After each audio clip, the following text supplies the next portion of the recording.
نعم.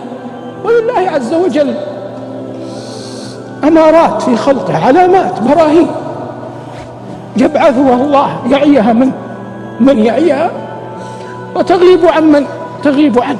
الله لا يكرم أحدا في الدنيا كرما دينيا ليخزيه يوم القيامة، الله منزه عن هذا.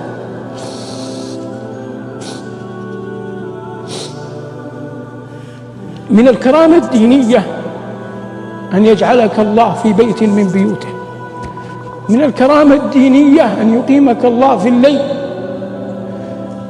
تصلي له، من الكرامة الدينية أن يلهمك الله ذكره والناس عنه غافلون، من الكرامة الدينية أن يرزقك الله حنانا برا على والديك، من الكرامة الدينية أن يرزقك الله عدم الظلم لمن تحتك وأنت قادر، لكن تحجبك تمنعك جلال الله، مقام الله، خوفك من الله.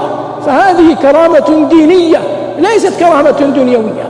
والله إذا أعطى عبده في الدنيا كرامة دنيا إنما ليهيئه يوم القيامة لكرامة أكبر، لمقام أعظم، لمنزلة أجل.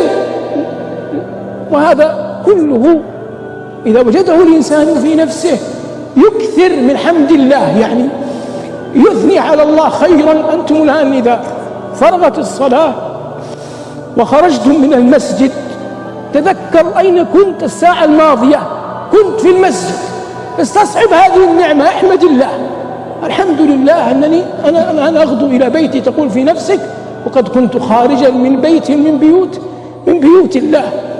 الفرح بنعمة الله، الفرح بالطاعة، الفرح بفضل الله من أعظم قرائن ودلائل وبراهين الإيمان.